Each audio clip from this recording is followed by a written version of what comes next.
čokolade od tartufa, čvaraka, pršuta i sličnih neobičnih okusa. Sve se to može naći na festivalu čokolade i kave u Zagrebu, koji je okupio i brojne umjetnike.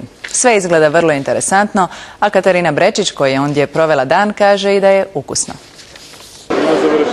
Ove štikle nisu za stopala, već za jelo. Napravljene su od čokolade, baš kao i ovi fotoaparati, lisice, gitare. Proizvodnja ide na sljedeći način. Tu je čokolada koja se stavi u ove kalupe, ona se ohladi, je tako?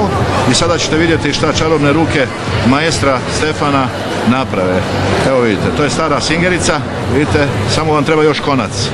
Neobične figure dio su Zagrebačkog festivala čokolade i kave. Naglasak nije samo na obliku, već i okusu. Nakon čokoladne salame vrijeme je za drniški pršut sa tamnom čokoladom, 70% kakao. Malo pikantnije, ali ok, to volim. Čokolada savršeno ide uz kavu, od koje vrhunski baristi rade koktele, a kad se popiju, iz šalice budućnost proriče gatara. Pa pitaju za novac, vjerovatno najviše ih to zanima, pošto je kriza.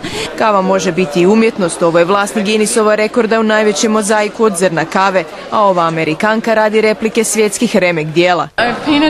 Naslikala sam Mona Lizu jer sam htjela testirati kavu i uspjelo je. Tada sam shvatila u koliko slavnih slika zapravo mogu uključiti kavu i ispalo je zabavno. Posjetiteljima festivala teško je izdvojiti najslađi dio. Malo prije smo došli i sve mi se sviđa.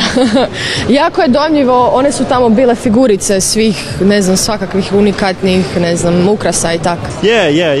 Da, imamo sajmove čokolade i u Australiji, ali nikad nisam vidio ovakve figure, baš cool.